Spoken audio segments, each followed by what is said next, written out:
Le partage là maintenant, je l'ai. Ok, très bien. Donc, je me présente rapidement. Je suis Johan, le directeur de Prépa Campus. Je suis aussi du coup la personne qui est fondatrice du club Access Sésame. J'étais jury d'admission à l'ESSEC, enseignant de stratégie à l'université Paris-Dauphine. Et aujourd'hui, donc du coup, je vais vous parler des concours Access et Sésame, qui sont les deux plus gros concours post-bac pour rentrer en école de commerce.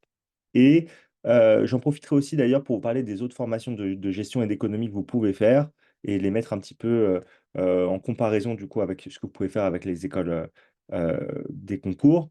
On va aussi donc du coup parler des écoles et parler du programme en fait des concours et de la préparation de ces concours.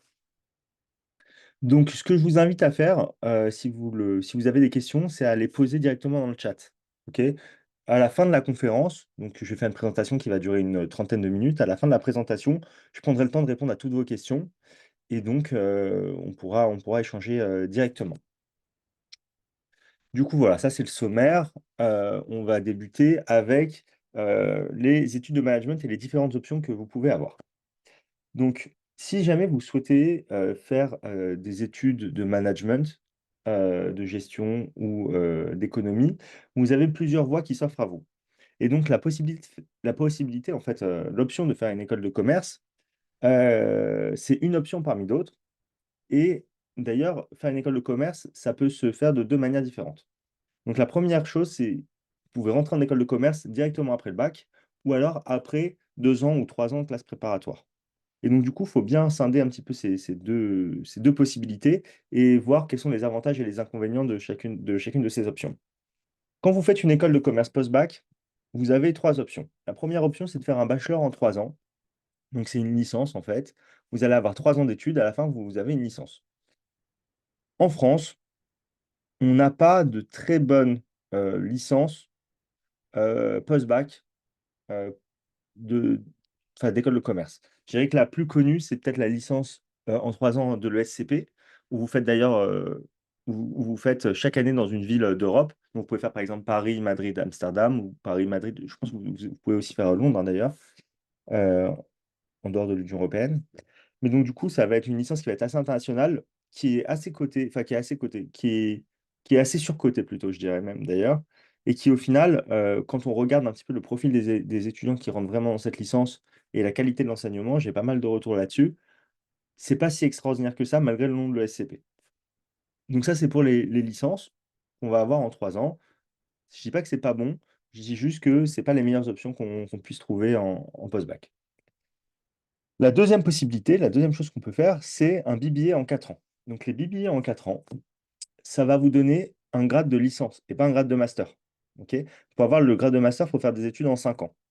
Par contre, euh, même si vous avez une licence au bout de vos 4 ans et juste une licence, en fait, il vous suffira de rajouter une seule année d'études pour avoir le grade de master en 5 ans. Vous n'avez pas besoin de faire master 1, master 2, de faire 2 années master pour avoir ce grade-là.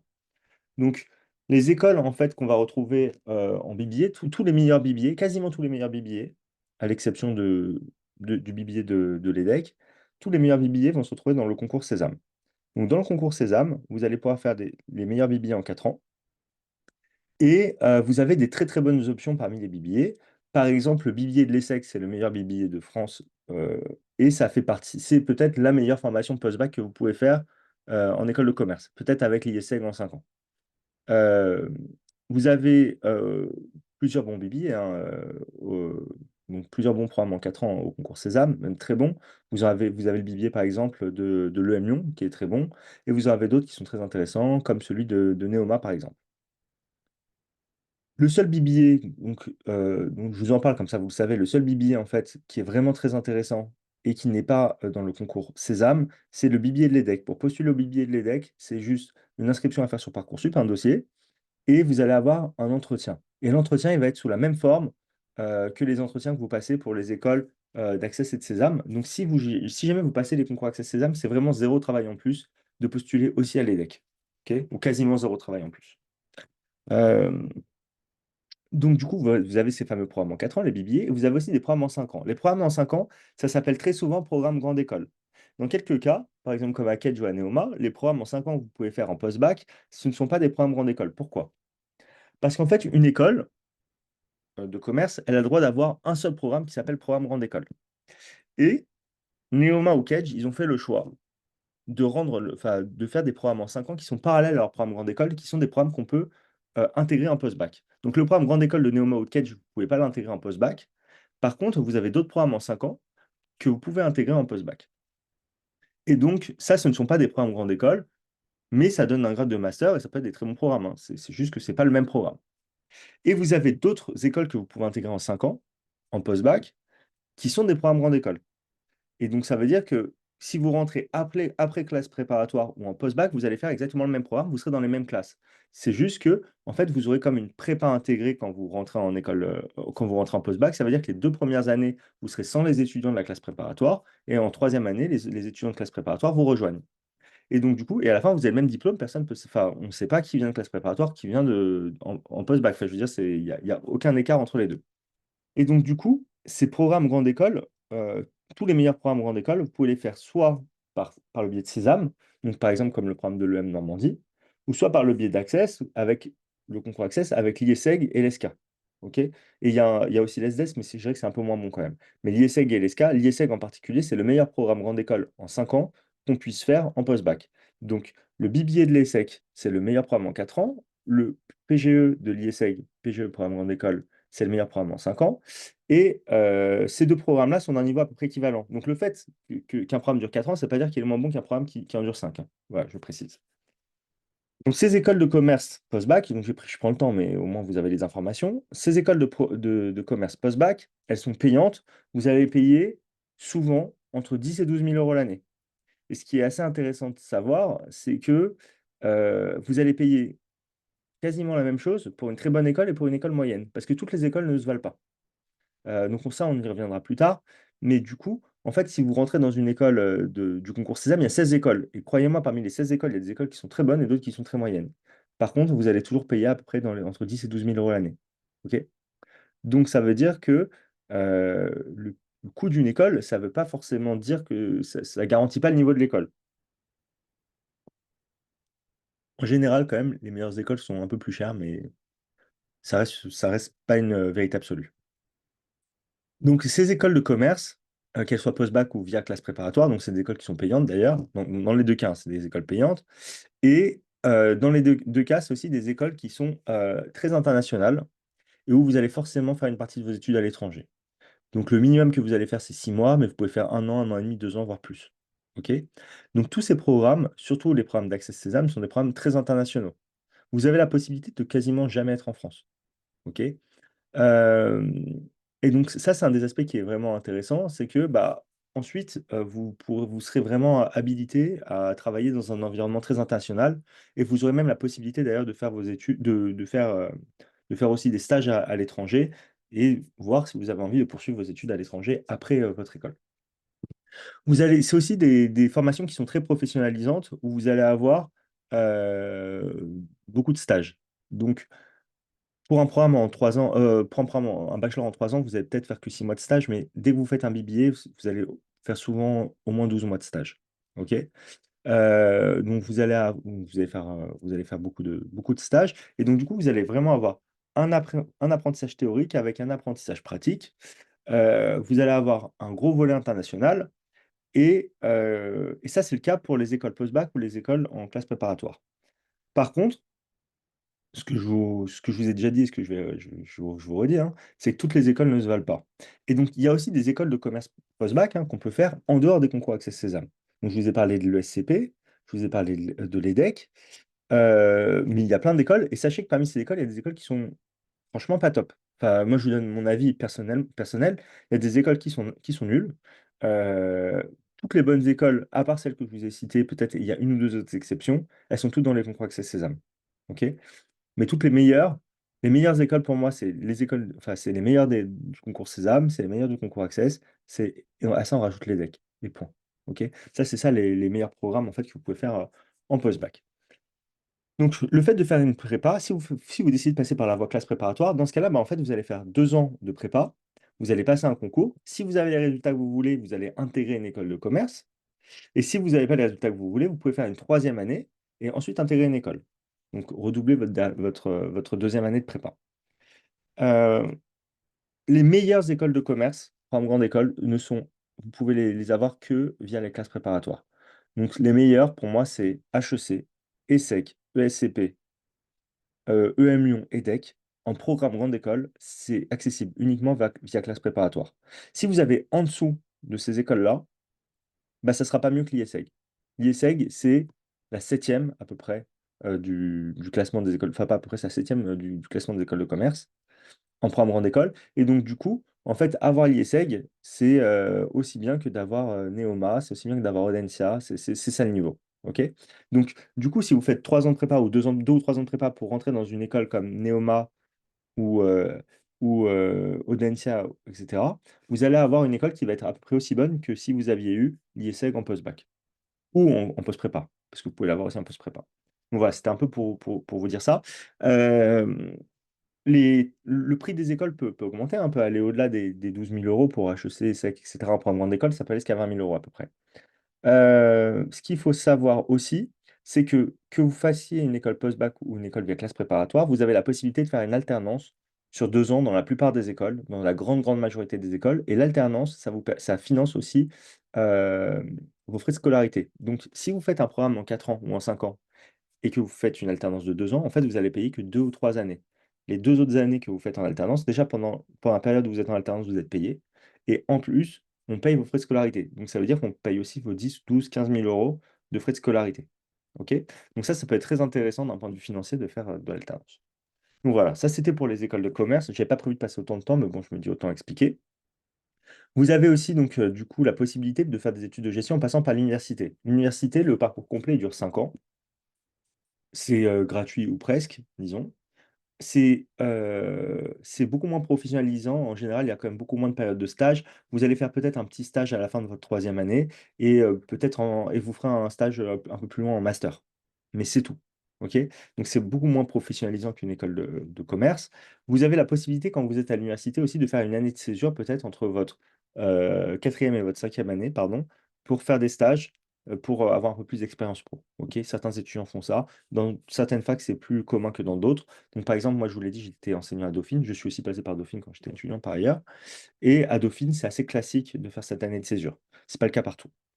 Les facs sont aussi beaucoup moins internationales que les écoles de commerce. Vous avez la possibilité de faire en général 6 mois d'échange en troisième année ou en master, mais beaucoup d'étudiants ne passent jamais par l'étranger. OK? Pareil, il y a quelques exceptions.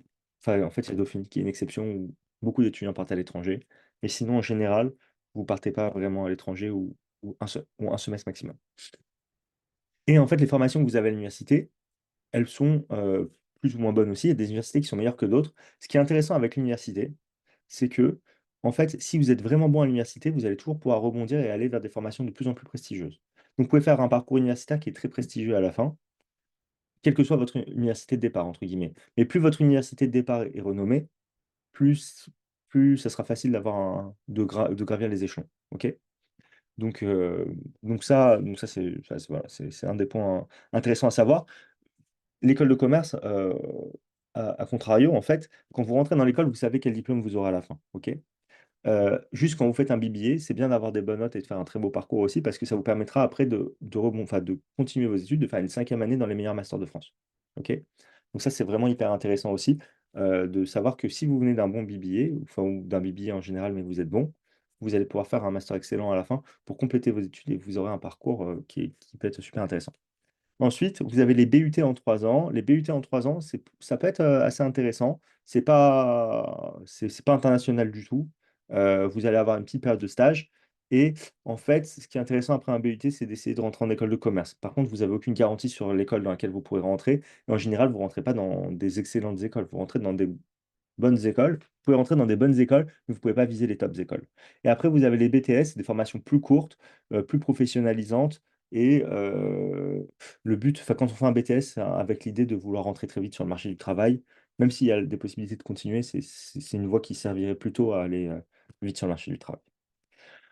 Ok, on passe à la suite. Donc les questions, j'y réponds à la fin de la conférence, il n'y a aucun souci, juste je vais vérifier que ce n'est pas des problèmes techniques. Ok, non, c'est bon. Du coup, je vais vous parler maintenant des deux concours Access et Sésame parce qu'on est là pour ça. Est-ce qu'il faut déjà choisir entre les concours? Donc, au concours Access, il y a trois écoles, l'IESEG, l'ESCA et l'ESDES, alors qu'au concours Sésame, il y en a 16.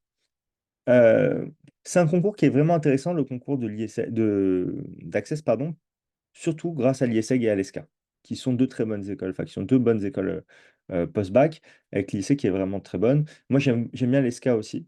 Euh, En fait, j'ai un très bon avis dessus parce que je vois mes étudiants qui sortent de l'ESCA, je vois ce qu'ils font après l'ESCA, et je me rends compte que bah, voilà, ça offre des bonnes opportunités professionnelles. Et donc, du coup, c'est une école qui me plaît vraiment, moi. Ce concours-là, il est très intéressant parce que l'IESEG et l'ESCA, ils offrent à peu près 1200 places à leurs étudiants tous les ans, ce qui est vraiment beaucoup, en fait, par rapport aux autres écoles. En général, c'est plutôt entre 300, 400, 500 places que vont proposer les écoles. L'IESEG et l'ESCA, c'est plutôt 1200. Donc, même s'il n'y a que trois écoles, en fait, au concours Access, il y a quand même beaucoup de places qui sont disponibles. Il y a 1200 pour l'IESEG, 1200 pour l'ESCA et à peu près 350 pour l'ESDES. Donc ça fait à peu près 2750 places qui sont offertes. Il y a 7500 personnes qui passent les concours à peu près chaque année. Ça augmente tous les ans. Euh, euh, mais sachez que voilà, il y a aussi des gens qui passent les concours sans se préparer. Et donc du coup, bah, si vous faites une bonne préparation, vous allez passer devant eux assez facilement, hein. Donc comment dire, c'est atteignable hein, d'avoir l'IESEG ou l'ESCA ou l'ESDES. Et avec une bonne préparation, normalement, enfin, on doit y arriver. Vous avez trois épreuves écrites pour le concours Access, l'anglais, la synthèse et la partie raisonnement logique et mathématique. C'est des... enfin, pour l'anglais, c'est un test, bon, on reviendra dessus, hein, c'est un test vrai ou faux. Pour la synthèse, il faut rédiger. Et pour le raisonnement logique et mathématique, ça va être des questions vrai-faux. Ce qu'il faut savoir, c'est que si vous avez arrêté les maths en terminale, c'est beaucoup de travail de préparer le concours Access. C'est possible avec notre préparation, mais c'est beaucoup de travail. Donc il y a beaucoup de gens qui ont arrêté les mathématiques parce qu'ils n'aiment pas ça. Dans ce cas-là, je vous conseille plutôt de vous rabattre sur le concours Sésame, de ne pas passer le concours Access parce que la partie raisonnement logique et mathématique est très importante. Ça fait un gros bout de programme en plus pour vous. Et donc, du coup, ça risque d'être compliqué à suivre pour certains d'entre vous. Si vous êtes en STMG, pareil, c'est compliqué. Sauf si vous êtes vraiment motivé. Si vous êtes vraiment motivé, nous, on travaillera avec vous, on vous aidera à atteindre vos objectifs. Ça vous demandera plus de temps. Nous, ça nous demande plus de temps aussi, mais on le fait de bon cœur et on prend le temps, en fait, avec tous les étudiants, de leur expliquer même individuellement les choses qu'ils n'ont pas compris après les cours. OK? Gratuitement, pour ceux qui suivent les cours avec nous. Donc, ça, c'est pour tous les étudiants, d'ailleurs. Donc, du coup, si vous êtes en STMG ou si vous avez arrêté les mathématiques, vous pouvez vous préparer avec nous. Dans ce cas-là, il faut commencer la préparation dès le début de l'année et il faut savoir que vous aurez besoin de travailler plus que les autres. C'est tout. Voilà. Et sinon, le choix qui est fait par la plupart hein, des étudiants qui ont arrêté les maths, c'est de faire que le concours Sésame, et c'est un choix qui se défend. Mais si vous voulez rentrer absolument dans une des écoles d'Access, voilà, vous savez ce qu'il vous reste à faire. Les écoles du concours Access, c'est que des programmes grande école, qui sont donc en 5 ans. Voilà. Les épreuves écrites, elles se déroulent d'ailleurs pour Access et pour Sésame vers mi-avril. On n'a pas encore les dates, mais l'année dernière, c'était le 11 avril pour Access, 15 avril pour Sésame.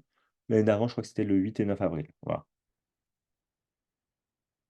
Pour le concours Sésame, vous avez du coup 16 écoles avec 19 programmes. Donc, comme je vous l'ai dit, tous les programmes ne se valent pas.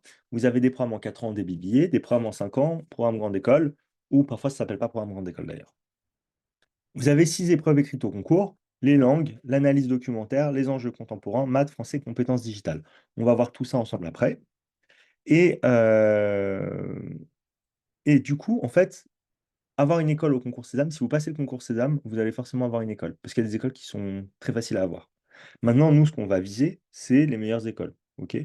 Donc, en fait, l'objectif, hein, quand on passe le concours Sésame, c'est pas d'avoir une école, c'est d'avoir une très bonne école. OK? Et donc, c'est le but qu'on va poursuivre. L'année dernière, il y avait 11 500 personnes qui ont passé le concours Sésame.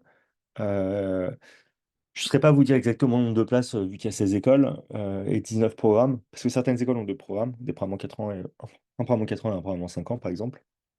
Mais tout ça pour vous dire, voilà, il y a quand même beaucoup de place et donc avoir les moins bonnes écoles, c'est pas compliqué. Nous, ce qu'on voudra, c'est vraiment le Bibi et l'ESSEC, le M Lyon, Neoma, le M Normandie, qui est aussi très apprécié en ce moment, qui a vraiment le vent en poupe. Euh, il y en a qui aiment bien Schema. Enfin, après, il y a d'autres écoles qui sont intéressantes, mais voilà, le gros va être concentré sur 4 écoles, 5 écoles. Nous, c'est ce qu'on va viser pour tous nos étudiants. Du coup, pour vous montrer un petit peu le classement des programmes, ça, c'est les classements de l'année dernière, hein. Donc, le classement des programmes grande école, c'est le classement du Figaro. Le classement des billets, c'est le classement de euh, l'étudiant, pardon, de 2024, donc de cette année, pardon. Et, euh, et c'est un classement qui ne prend pas en compte que les écoles d'accès et de Sésame, hein. Ça prend toutes les écoles en compte. Et donc, vous voyez, les quatre meilleurs programmes grande école, c'est des programmes qui sont dans Accès et Sésame. L'IESEG est numéro un en PGE, il n'y a aucun doute. Entre l'ESCA et le M Normandie, franchement, il y a débat. L'année dernière, c'était le M Normandie qui était devant l'ESCA. Cette année, c'est l'ESCA. Voilà, c'est deux écoles qui sont de niveau à peu près similaire. Je dirais que l'ESCA est historiquement était un petit peu devant le M Normandie historiquement, mais maintenant le M Normandie, depuis quelques années, a plus le vent dans le dos. Et en fait, notamment, le M Normandie, ils ont une stratégie qui est super intéressante, c'est qu'ils ont ouvert beaucoup de... Donc l'ESCA a ouvert beaucoup de campus en fait en France, et le M Normandie ouvre beaucoup de campus à l'étranger en ce moment. Et donc là, cette année, ils ouvrent le campus, enfin pour l'année prochaine, pardon, en 2025, ils ouvrent le campus de Boston, et un campus, je crois, au Vietnam aussi. Il y a 1 ou 2 ans, il y a 2 ans, ils ont ouvert le campus d'Oxford. Et ils ont ouvert aussi un campus à Dublin. Et donc, en fait, dès votre première année, vous pouvez aller à Boston, à Dublin, à Oxford, si vous voulez. Et en fait, vous allez être vraiment dans des environnements super stimulants. euh, et vous allez avoir des études qui sont assez internationales. Et franchement, ça permet d'avoir voilà, une formation qui est vraiment bien et qui est vraiment sexy et qui attire aussi beaucoup de talent. Voilà. Le MLV, pour moi, ça vient un petit peu derrière. Le MLV, c'est aussi intéressant pour les sportifs de haut niveau parce qu'ils ont un programme qui est très adapté pour les sportifs de haut niveau. Mais c'est une école qui est assez intéressante aussi, mais qui est derrière les trois premières pour moi. Ensuite, pour les BBA, voilà, le classement, vous avez l'ESSEC en 1, là, on a l'EDEC en 2. L'EDEC, l'année dernière, ils étaient 7e ou 8e. Honnêtement, c'est jamais de la vie, c'est leur classement. Là, on a Schema qui est devant le M Lyon. Pour moi, le M Lyon est devant Schema. Avant, on avait Neoma qui était 2e ou 3e. Donc voilà, les classements, il faut les prendre avec des pincettes. Euh, Ce que je peux vous dire, selon moi, c'est que en numéro un, il n'y a pas de doute, c'est l'ESSEC. Ok. Derrière, il y a deux écoles, trois écoles qui se détachent. C'est l'EDEC et le M Lyon, c'est à peu près pareil pour moi, en termes de BBA. On va avoir aussi Neoma et Schema. Moi, je préfère l'EDEC et le M Lyon, les programmes de l'EDEC et le M Lyon à ceux de Schema et Neoma. Mais voilà, ça va se jouer un peu entre ces cinq programmes-là. Mais voilà. Donc, du coup, quand vous voyez un classement, c'est pas une vérité absolue, hein. C'est une image qui est donnée selon des critères et qui change d'une année sur l'autre. Par contre, la qualité des formations, elle évolue pas tant que ça d'une année sur l'autre. On a des tendances à long terme qui font qu'une école va monter ou va descendre, mais d'une année sur l'autre, il n'y a pas tant de changements que ça en général. Voilà. Donc, une école qui fait plus 7 places dans le classement, c'est qu'il y avait un problème il y a un problème dans un des deux classements ou dans les deux classements. OK? Et pourtant, c'est le classement c'est le classement de l'étudiant dans les deux cas. Voilà. Donc, c'était juste pour vous avertir un petit peu sur comment regarder les classements. Si vous avez des questions sur l'école, de toute façon, vous pouvez me demander et je pourrai vous répondre aussi bien maintenant que plus tard dans l'année. Il y a aucun souci. D'ailleurs, que vous soyez étudiant de la prépa ou pas, je, euh, je, euh, je réponds aux questions à ce type de questions-là. Je suis aussi là pour informer les gens. Juste pour les questions, s'il vous plaît, est-ce que vous pouvez les mettre dans le chat directement? Il faut qu'il y ait une main qui est levée. Euh, Si c'est pour signaler quoi que ce soit, n'hésitez pas à l'écrire dans le chat, je vais les lire. OK?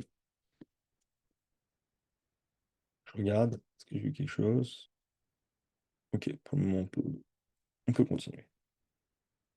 Ok, donc du coup maintenant je vais vous parler des épreuves. Je vais essayer d'accélérer un peu parce que je vois que je prends quand même pas mal mon temps. Ça fait déjà 25 minutes qu'on a commencé. Je vais essayer d'aller un petit peu vite, mais voilà, d'être clair. En fait, pour les concours Access et Sésame, le programme pour les épreuves d'anglais, ça va être à peu près les mêmes. Ce qui va changer, c'est le format. Au concours Access, vous allez avoir 50 questions avec 4 propositions en vrai ou faux. Donc en fait, là, il y a un exemple de question, hein. Euh, Vous avez 4 propositions, il faut dire chaque fois si elles sont vraies ou fausses. Ça, c'est une seule question. Donc vous en avez 50 comme ça. Donc il faut dire 200 fois si c'est vrai ou faux. Et puis, il y a 25 questions sous la forme de QCM.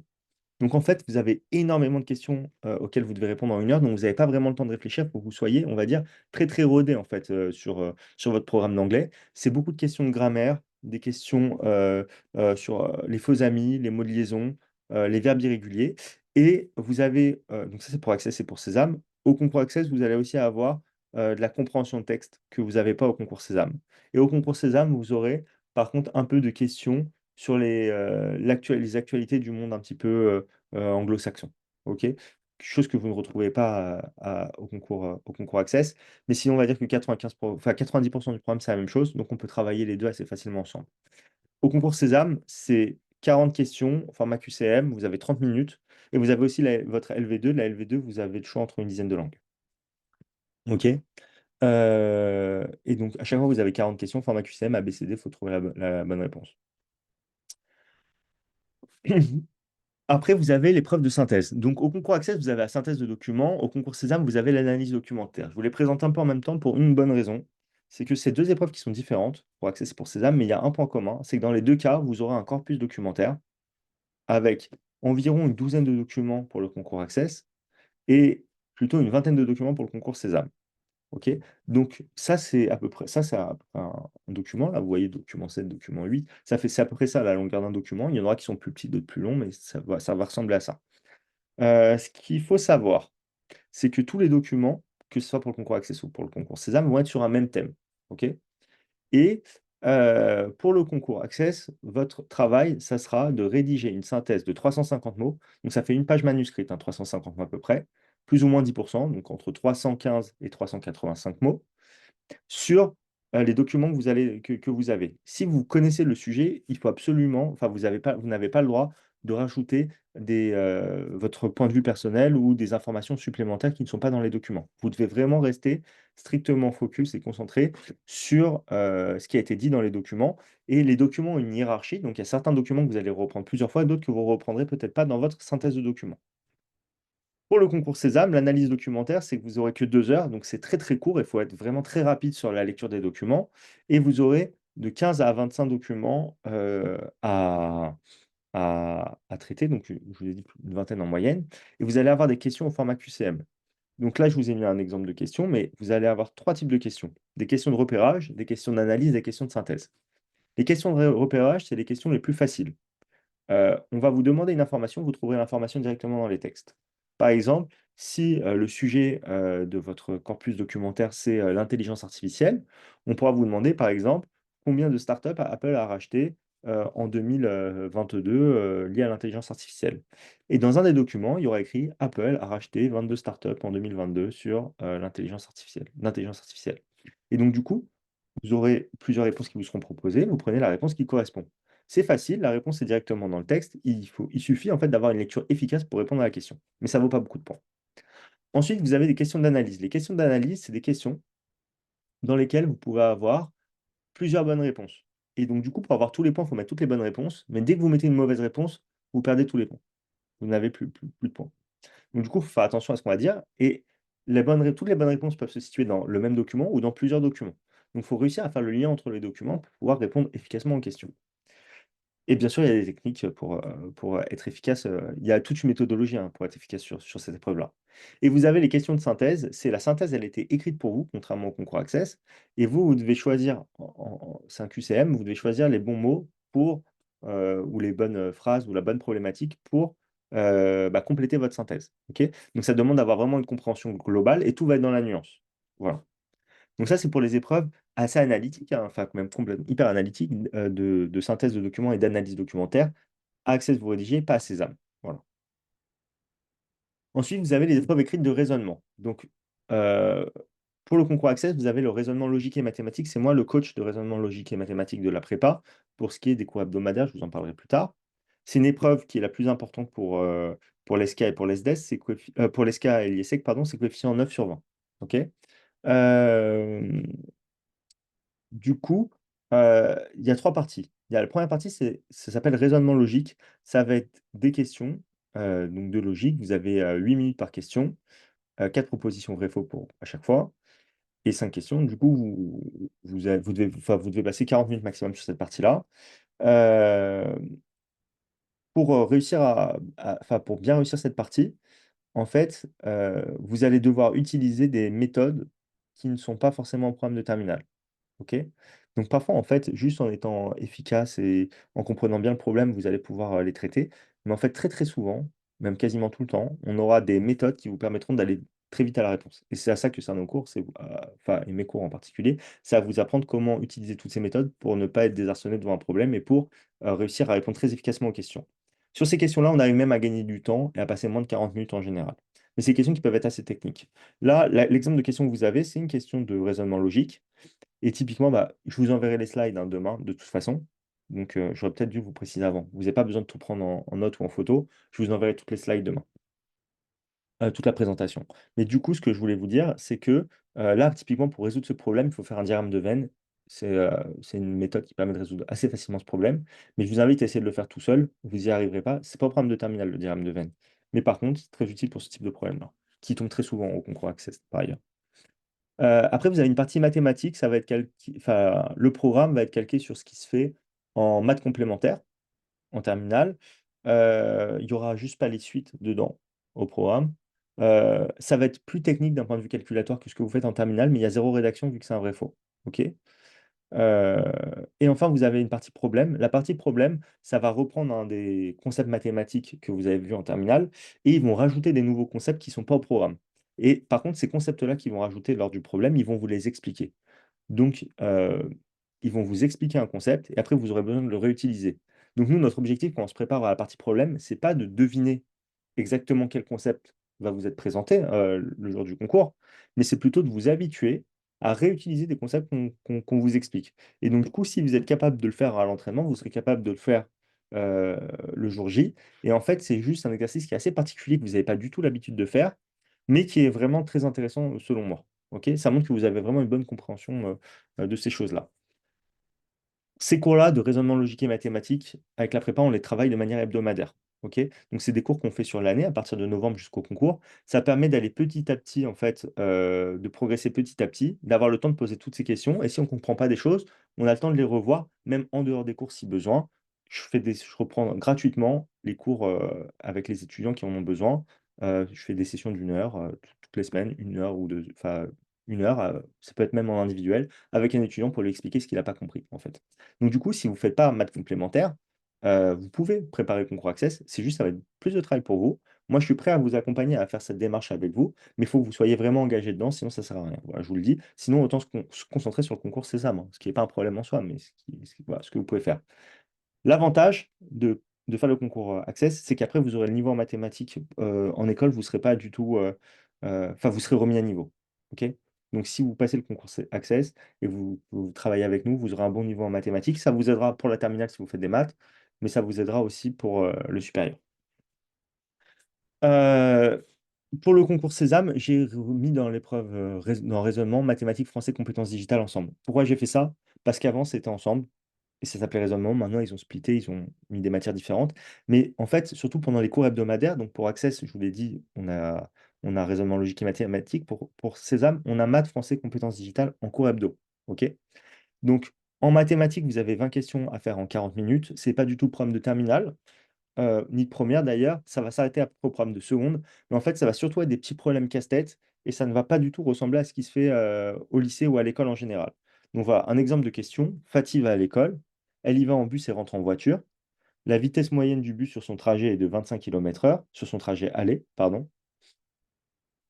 Au retour, elle roule à 100 km/h. Quelle est sa vitesse moyenne sur le trajet aller-retour? Donc elle va à 25 km/h à l'aller, 100 km/h au retour. Un étudiant sur deux, il va dire que le trajet aller-retour, enfin même beaucoup plus, même 3 sur 4 au moins, va dire que la vitesse moyenne sur le trajet aller-retour, c'est 25 plus 100 divisé par 2. Ça fait 125 divisé par 2, 62,5 km/h. Réponse C. La bonne réponse, ça ne va pas être ça. Pour faire ce type de question, bah, c'est moi qui donne les cours, c'est pour ça que je commence à la faire. Moi, je fais vite. Mais pour répondre à ce type de question, il y a d'autres méthodes. Et par exemple, pour que vous puissiez le comprendre assez rapidement, si jamais bah, vous allez à 25 km/h à l'aller, si le trajet il fait 100 km, par exemple, vous allez mettre 4 heures à l'aller. Et au retour, par contre, vous mettrez qu'une heure si vous allez à 100 km/h. Donc du coup, vous aurez fait 100 km à l'aller, 100 km au retour, donc 200 km. Et vous aurez mis 4 heures à l'aller, une heure au retour, en 5 heures. Donc du coup, votre vitesse moyenne, ça va être 200 divisé par 5, ça va être 40 km/h. Donc la bonne réponse, c'est la réponse A. Voilà, typiquement, en gros, le fait d'aller plus lentement à l'aller, ça fait que vous allez mettre plus de temps, et donc du coup, ça va baisser votre vitesse moyenne, et donc ça sera inférieur à 62,5 km/h. Bref, vous allez avoir donc aussi du français. Le français, au programme en français, ça va être euh, l'orthographe, conjugaison, euh, vous allez avoir des petites questions de vocabulaire, vous allez avoir l'élocution latine, vous allez avoir... euh, pardon, des expressions, vous allez avoir aussi un peu de littérature française. OK? Donc tout ça, on le revoit pendant les cours, bien évidemment. Et on a les compétences digitales. Le programme des compétences digitales, ça ressemble un petit peu au programme de la certification PIX que les étudiants passent en terminale. Et donc ça aussi, voilà, on revoit ces trois matières-là en cours hebdo. Et donc du coup, bah, à un moment, on fait des maths, puis du français, puis des compétences digitales. Voilà. Et enfin, vous avez la dernière épreuve écrite, la culture générale. Pour le concours Sésame, ça s'appelle les enjeux contemporains. Vous allez avoir 30 minutes pour répondre à 40 questions sur la forme de QCM. C'est sur les actualités des 10 derniers mois. OK? Pour le concours Access, vous n'avez pas d'épreuve écrite de culture générale, sauf que au moment des entretiens, au concours, à l'IESEG, vous aurez une dizaine de minutes qui va être consacrée à des questions liées aux actualités et liées à la culture G. Et à l'ESCA, vous aurez carrément une épreuve écrite de culture générale au moment des oraux. OK? Donc tout ça, on le travaille pendant le cours d'enjeux contemporains et on donne aux étudiants aussi des fiches de révision pour qu'ils puissent aussi réviser en dehors des cours. Et voilà, pendant ces cours-là, en fait, on raconte l'actualité aux étudiants, on leur explique, pour un conflit, pour une situation politique, voilà, quelles sont parties prenantes, les différentes parties prenantes, comment elles interagissent les unes avec les autres et on raconte l'actualité. Le but, c'est que l'étudiant, il ait vraiment une compréhension de ce qui se passe autour de lui et ce qui s'est passé, sur les 10 derniers mois et hem et en fait, on va pas essayer de leur faire apprendre des dates et cetera. Pour ça, on leur donne de toute façon une fiche de révision, ils peuvent prendre des notes dessus. Le but, c'est pas qu'ils grattent pendant le cours, qui dure 1 heure et demie, pendant les cours d'1 heure et demie. Le but, c'est vraiment qu'ils puissent comprendre ce qui se passe pour que s'ils aient des questions, bah, ils comprennent, bah, voilà, ils savent de qui on parle, ils savent des différentes, interactions qu'il peut y avoir entre les différentes parties et donc du coup, ils peuvent répondre aux questions et la préparation est très efficace de ce point de vue-là et donc c'est un cours qui est passionnant aussi. Et donc du coup, voilà, on va bientôt terminer. Je vois que j'ai pris trop de temps. Ouais, je suis désolé, mais je vais bien répondre à toutes vos questions derrière, hein. Hem, pour vous préparer seul au concours, vous avez plusieurs possibilités. La première possibilité, c'est, de télécharger, enfin, de travailler avec l'application Concours Sésame, qui va être l'application Concours Sésame 2025 l'année prochaine. D'ailleurs, je n'ai pas mis à jour la slide. Vous y aurez accès à partir du mois d'octobre, OK? Donc pour le moment, c'est trop tôt. C'est très bien l'application. Le seul problème, c'est qu'il y a très peu de questions. Vous allez voir, vous allez vite tourner en boucle. Mais par contre, ce que j'aime bien avec cette application-là, l'application Concours Sésame 2024, enfin 2025, c'est que, déjà, c'est des questions d'anal. Donc du coup, c'est vraiment sur le programme. Il y a pas de souci là-dessus. Vous n'allez pas viser à côté avec ça. Et en fait, ça se fait très facilement dans le métro ou dans votre lit, quand vous vous entraînez et donc du coup, même si c'est pas des grosses sessions d'entraînement, vous prenez 10 minutes et ça vous aide à déjà faire quelques questions, à vous entraîner. C'est des séries de 10 questions qui sont assez vides en fait et que vous pouvez faire assez tranquillement. Pour le concours Access, vous avez les annales. Ils ont essayé de faire une application, ils ont pas réussi. Par contre, vous avez les annales qui sont téléchargeables sur le site d'Access, mais 2 avertissements. Le premier, c'est que vous avez des annales qui sont assez anciennes et parfois il y a des choses qui sont plus au programme, notamment sur la partie mathématiques. Ils ont changé le programme il y a à peu près 3-4 ans et donc du coup, quand vous téléchargez l'annale de 2019, en fait, bah, ou de 2018, en fait, il y a plein de choses qui sont plus du tout au programme. La deuxième chose, c'est que les corrections ne sont pas détaillées. Donc du coup, ça va être parfois compliqué de comprendre la correction pour vous, même très souvent. Donc du coup, je vous invite vraiment à les faire, mais en fin de préparation, ces annales-là. Vous avez aussi des livres pour vous préparer. Le grand manuel du concours Sésame, le grand manuel du concours Access, pour moi, c'est les 2 meilleurs livres actuellement. Vous avez aussi la bible du concours Sésame, la bible du concours Access. Honnêtement, la partie cours est assez intéressante, la partie exercice est pas à jour. Ils mettent très peu à jour, leurs livres, hein, d'une année sur l'autre, parce que c'est beaucoup de travail et ils le font moyennement et donc du coup, en fait, vous allez voir pas mal de choses intéressantes, mais pas mal de choses aussi ça va être parfois assez loin du concours.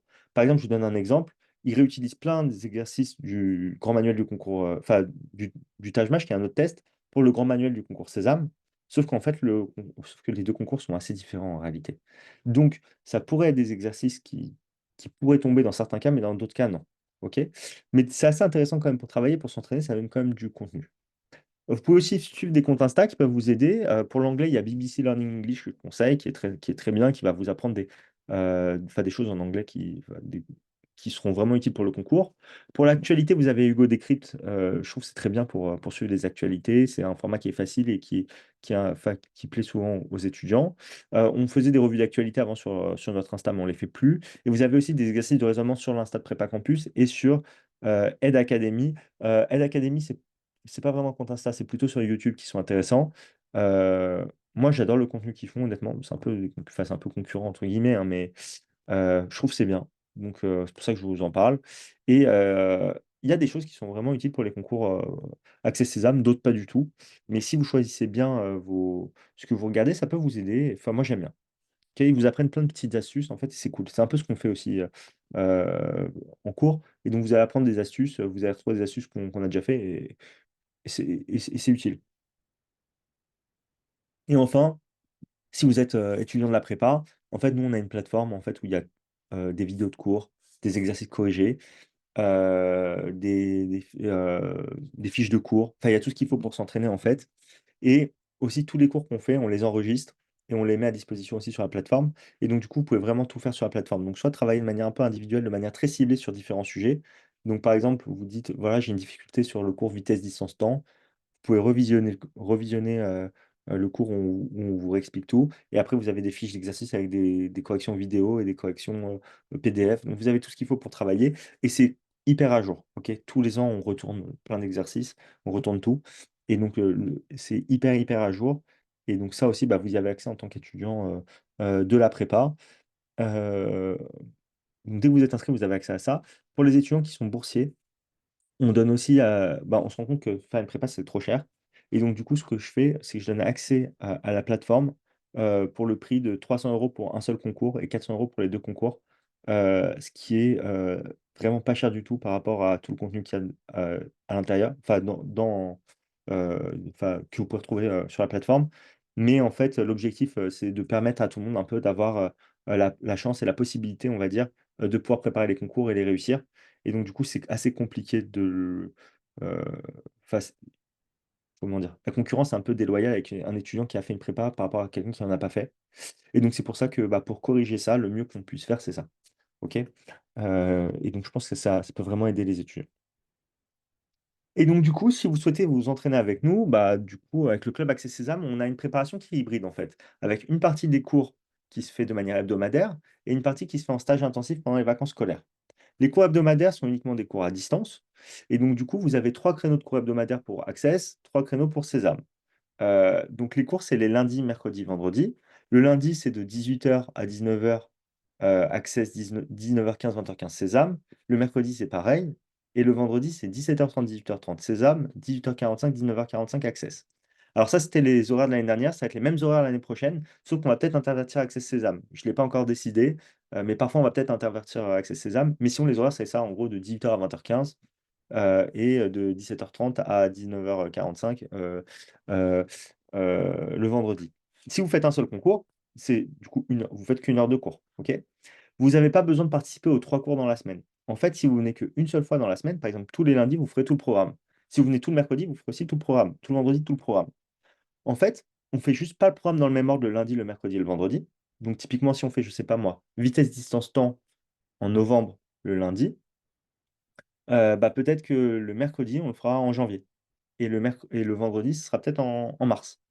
Ce sera toujours la même partie cours, par contre, on change tous les exercices. Ce qui fait qu'un étudiant, en fait, qui a pas envie de s'entraîner tout seul, mais qui veut s'entraîner enfin, qui veut pas s'entraîner tout seul, en fait, il peut venir plusieurs fois dans la semaine, enfin, plusieurs fois dans la semaine. Il garde, par exemple, il vient tous les lundis et par contre, il vient, régulièrement le mercredi ou le vendredi pour s'entraîner et pour faire des exercices en plus. On va vous donner le programme aussi, des cours, ce qui fait que s'il y a une chose que vous n'avez pas compris en particulier, bah, vous savez quand est-ce que ce cours va retomber et vous pourrez le refaire plusieurs fois si vous voulez. Et de toute façon, vous pouvez aussi me poser des questions en dehors des cours pour refaire ces séances-là. OK? Donc c'est moi qui vais donner tous les cours, pour, le raisonnement Access. Pour Sésame, je donne les cours de maths et vous aurez un autre prof pour le français et un autre prof pour les compétences digitales, sachant que les mathématiques, ça représente la moitié des cours à peu près, pour les cours hebdo de raisonnement Sésame. Donc vous m'aurez quand même, très souvent en cours. Le module de culture générale, c'est aussi sous la forme hebdomadaire. C'est 8 séances d'1 h 30 entre janvier et mars. En fait, on commence le module, on est obligé d'attendre en fait que les actualités passent, hein, pour, commencer, ce module-là, parce que ça va être sur les actualités des 10 derniers mois avant le concours et on termine juste avant le concours. Donc du coup, on peut couvrir vraiment tout le programme. C'est des cours qui ont lieu le dimanche de 19 h à 20 h 30 et si vous ratez des cours, de toute façon, tous les cours sont enregistrés, vous pouvez les récupérer, il y a pas de souci. Donc ça, c'est ce qu'on fait sous la forme hebdomadaire. Donc, si vous faites Access, il faut faire au moins 1 heure de cours par semaine. Si vous faites Access et Sésame, ou si vous faites Sésame, pareil, 1 heure de cours par semaine. Si vous faites Access Sésame, il faut faire au moins 1 heure d'Access et au moins 1 heure de Sésame par semaine. OK? Les stages intensifs, c'est pendant les vacances scolaires. Donc, il y a une semaine qui est proposée en décembre, c'est la semaine après Noël. Et il y a 2 semaines de février. Quelle que soit votre zone, vous aurez au moins une semaine qui va vous correspondre, hein, pour le stage de février. Vous pouvez faire le stage intensif en présentiel ou à distance. Vous êtes 7-8 parcours environ vous êtes 7 en moyenne parcours pour les cours en stage intensif. Et si vous faites juste Access, vous avez synthèse de documents et anglais. Sésame, juste analyse documentaire et anglais. Si vous faites Access Sésame, synthèse, analyse documentaire, anglais. Chaque module, c'est des cours de 2 heures sur 5 jours. OK?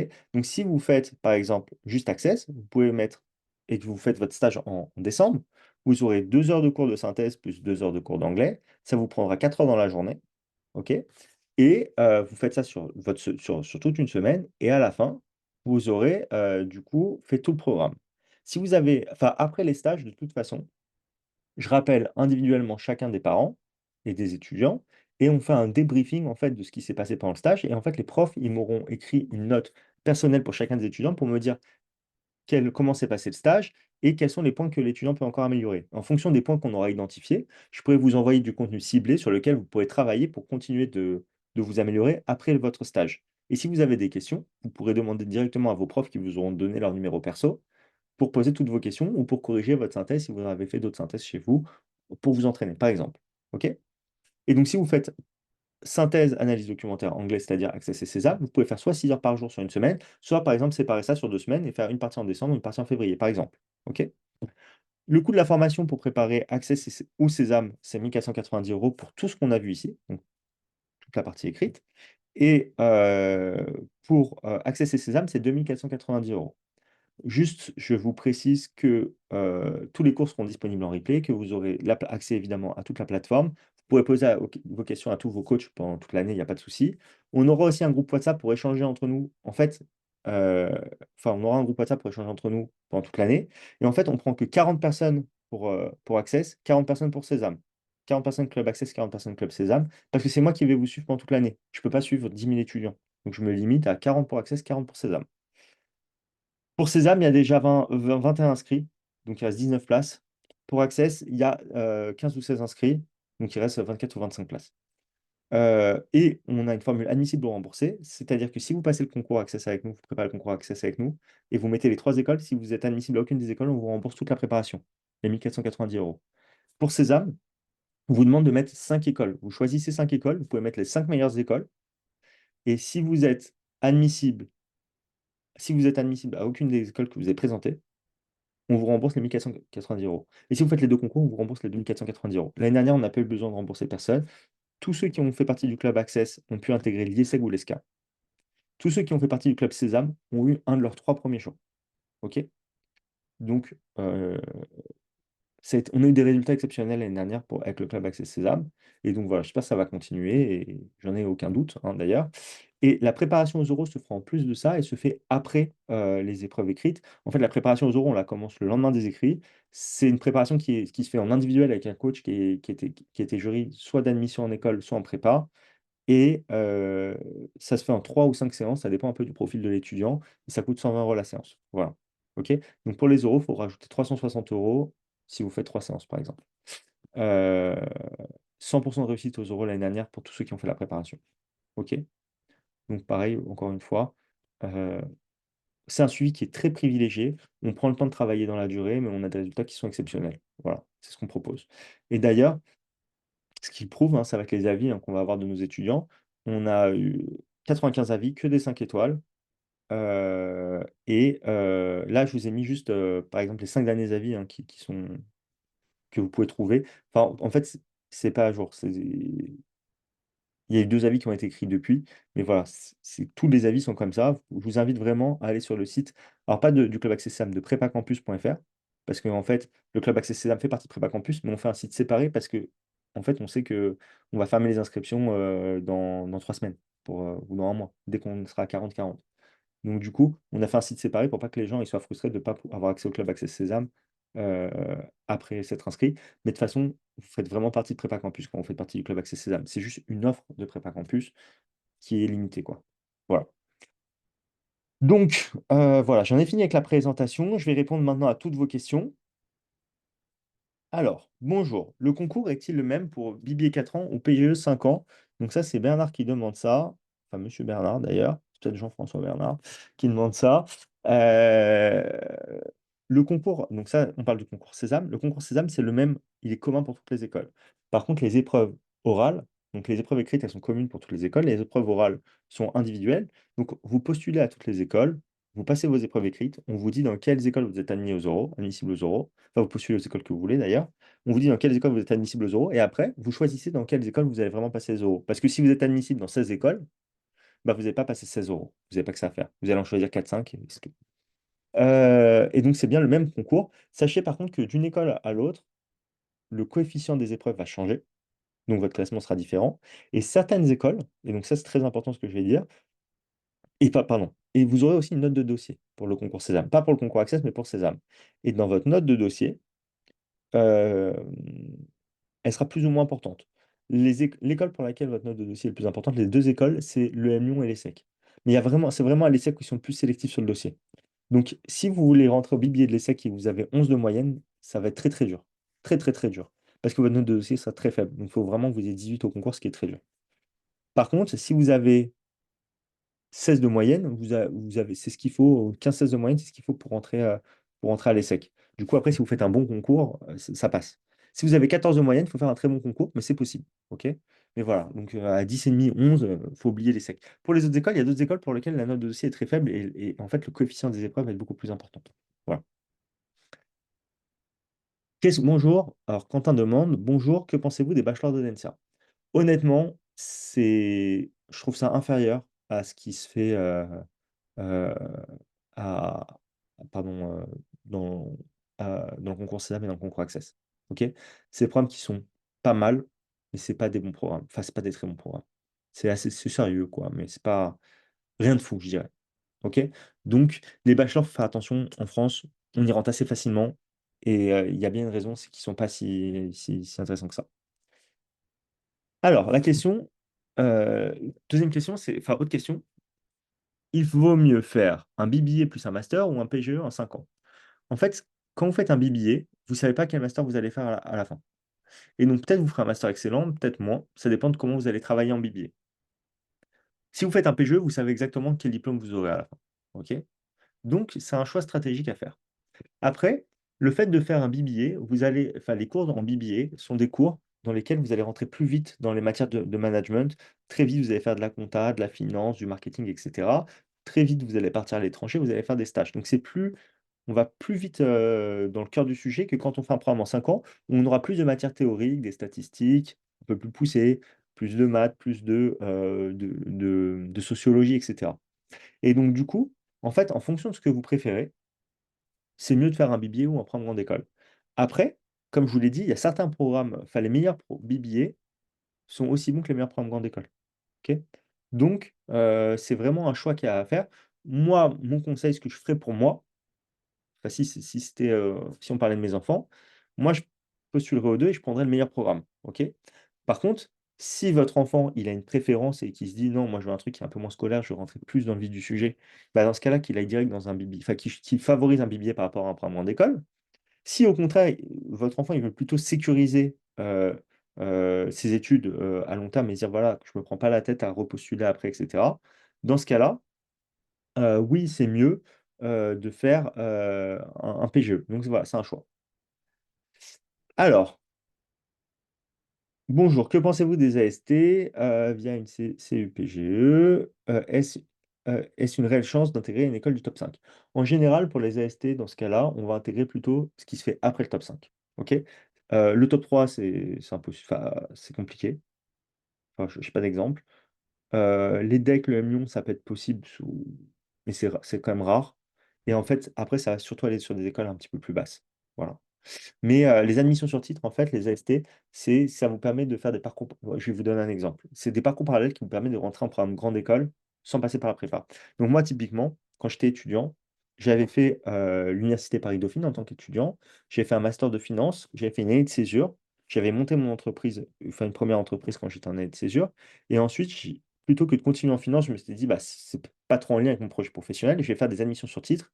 Et je suis rentré en programme grande école à l'ESSEC, une école dans laquelle j'ai fait 3 ans.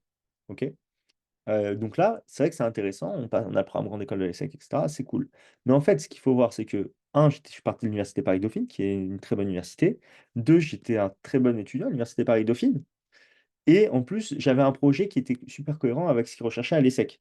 Donc du coup, j'ai pu intégrer l'ESSEC. Et donc du coup, il y a des formations qui vous permettent, enfin, vous pouvez rebondir et finir en programme grande école à l'ESSEC. C'est beaucoup plus dur pour HEC. euh, c'est très très dur pour HEC, c'est plus dur pour le SCP d'ailleurs aussi. Mais donc, il y a des possibilités de faire ça, mais il faut quand même passer par un gros parcours quand même, en général. Alors, Claire demande, pour accès en terminale, faut-il l'aspect maths ou maths complémentaire suffisent pour avoir l'IESEG? Maths complémentaire suffit. En fait, on est vraiment sur le problème de maths complémentaire. Donc, le fait de faire l'aspect maths, ça ne donne pas un avantage particulier. Le fait de faire maths expert, ça sert même carrément à rien pour rentrer à l'IESEG ou pour, enfin, pour faire le concours Access. OK? Alors, les programmes sont-ils détaillés lorsque l'on regarde les sites des écoles, notamment pour les parcours à l'étranger? Oui, vous pouvez avoir quand même pas mal d'informations en regardant les sites. Je vous invite aussi, du coup, à aller aux journées portes ouvertes des écoles ou à faire des salons pour vraiment tout connaître des écoles qui vous intéressent et vous pouvez poser toutes vos questions. Après, si vous avez des questions très spécifiques sur certaines écoles, n'hésitez pas à m'en parler et peut-être que je pourrais vous mettre en contact avec des anciens étudiants de la prépa, qui pourront répondre aussi à vos questions et qui ont fait l'école qui vous intéresse. OK? Heu, alors pour les cours hebdo, est-ce que c'est en présentiel ou à distance? Les cours, hebdo, c'est à distance, hein, parce qu'on ne va pas demander aux étudiants de se déplacer en plein milieu de la semaine, alors qu'ils ont déjà pas mal de cours. Et en fait, sachez qu'il y a à peu près 65 des étudiants de la prépa qui ne sont pas en région parisienne.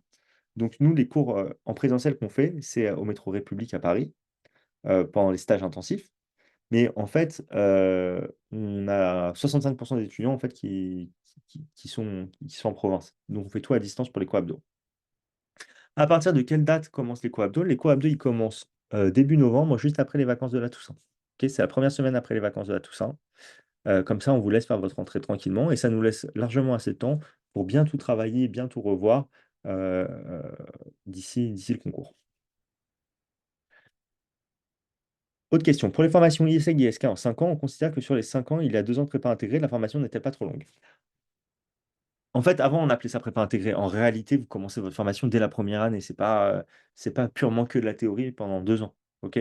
Donc ça va pas ressembler à ce que vous faites vraiment en prépa. C'est un mauvais nom de dire, c'est une prépa intégrée, ça peut porter à confusion. Heu et là, est-ce que la formation est trop longue en 5 ans? Non, c'est classique de faire 5 ans pour une formation, sachant qu'en plus, vous aurez des périodes de stage. Donc, vous allez peut-être faire 1 an de stage, au moins 1 an de stage. Vous allez avoir des périodes à l'étranger. Donc en fait, la partie cours que vous allez faire en école, elle va durer peut-être 3 ans, en fait. 3 ans, mais l'autre partie, ça va être des temps de stage, des temps d'échange, et cetera. Pour Sésame, est-ce qu'il y a une contrainte pour les lycées hors contrat? Non, ça pose aucun problème de passer par un lycée hors contrat, vous inquiétez pas. Alors, question de Diane. Prenez-vous tous les élèves tant que vous regardez des places, tant que, que j'ai des places disponibles, ou regardez-vous les résultats scolaires et ou entretien? Quelles sont les conditions d'admission à votre prépa? Alors, en fait, juste pour s'inscrire à la prépa, il y a une condition, c'est qu'il n'y a aucun formulaire d'inscription sur notre site, c'est fait exprès. Vous êtes obligé de m'appeler avant que je vous envoie, moi, par SMS, le formulaire d'inscription. Parce que j'ai envie de parler à tout le monde, enfin aux étudiants ou au moins aux parents ou aux étudiants, avant que vous puissiez vous inscrire. Pour plusieurs raisons. La première raison, c'est que je veux être sûr que vous ayez bien compris où vous allez atterrir. C'est-à-dire que vous avez bien compris notre préparation et que vous avez bien compris comment fonctionnent les concours et que vous êtes bien au bon endroit. Et ensuite, l'autre condition, c'est que bah, je veux des étudiants qui sont motivés, qui ont envie d'intégrer, enfin qui sont prêts en fait à faire le travail sur l'année. Et donc ça, c'est la seule condition. Je ne vais pas regarder les dossiers, c'est pas ça qui m'intéresse. Par contre, je vais vous le dire, je vous le dis de manière réaliste, si vous avez 11 de moyenne, vous ne pourrez pas rentrer, ou il y a très peu de chances que vous puissiez rentrer au bibier de l'ESSEC. Pour les autres écoles, en travaillant bien, en ayant des bons résultats lors des concours, tout est possible. OK? Mais du coup, voilà, j'attends que vous soyez engagés. Et il y a des étudiants qui sont pas spécialement bons au lycée, qui peuvent être excellents lors du concours. J'ai eu un cas il y a 5 ans, il y a 6 ans, pardon même. Ça m'est arrivé une seule fois. J'ai un étudiant, il avait été major à l'EM Normandie et il a pas eu son bac. C'était il y a plus, c'est peut-être il y a 7 ans. Donc major à l'EM Normandie, il n'a pas eu son bac. C'est-à-dire qu'au concours, il a eu les meilleures notes, euh, enfin, il a eu les meilleures notes de l'EM, écrit et oraux, pardon, écrit et oraux combinés. Il n'a pas eu son bac. Et donc, du coup, il a dû repasser le concours l'année d'après, et après, il a eu. Mais voilà. Mais donc, on peut avoir ce cas-là. Donc, non, je refuse personne. Enfin, je refuse personne pour des conditions de niveau. Par contre, j'attends des étudiants motivés. Et typiquement, si vous êtes, par exemple, euh, vous avez arrêté les mathématiques et vous souhaitez passer le concours Access, je vais quand même vérifier votre motivation avant de vous dire oui, parce que sinon, si vous n'êtes pas assez motivé, en fait, ça ne marchera pas. Donc, je vais prendre le temps de parler avec l'étudiant et de lui expliquer ça va être quoi la charge de travail qu'il aura. S'il est OK avec ça, moi, je le prends sous mon aile et je passe le temps qu'il faut avec lui après pour qu'il soit prêt et qu'il ait le concours. À partir du moment où il s'inscrit, c'est mon problème qu'il soit prêt.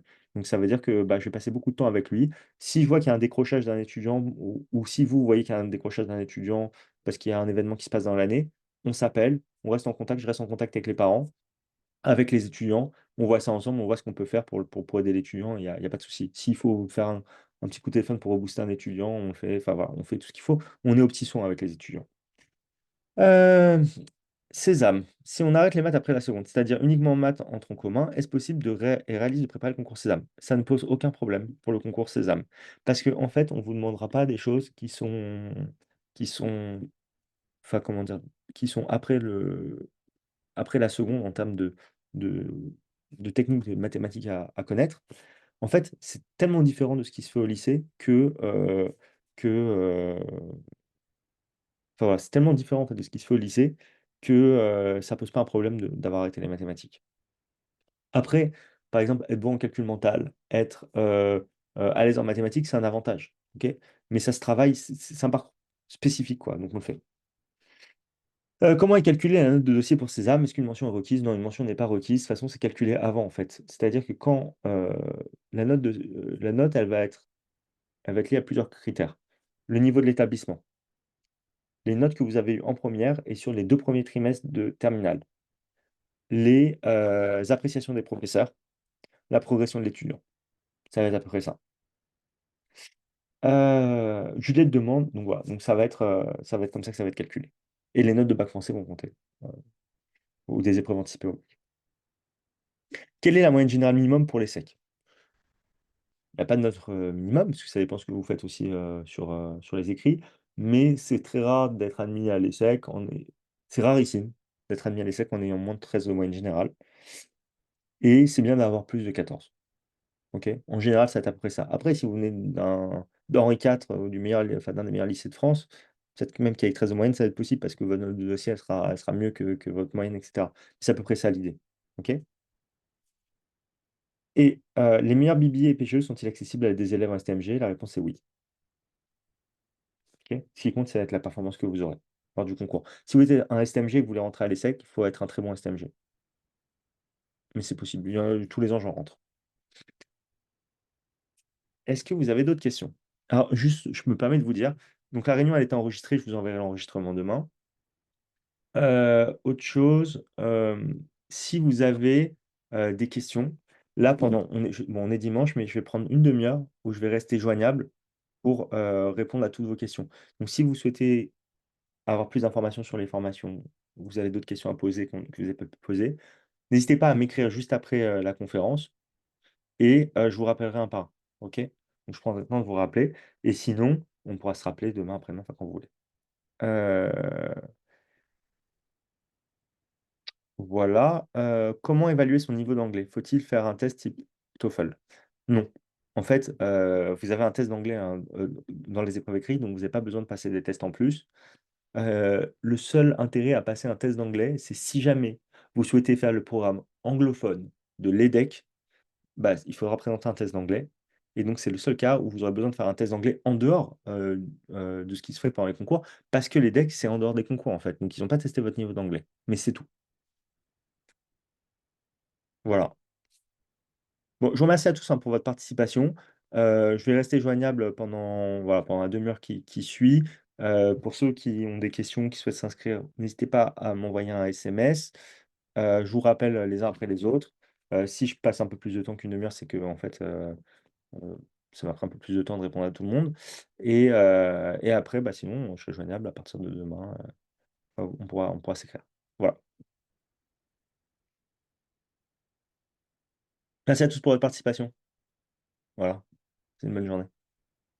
Un bon dimanche.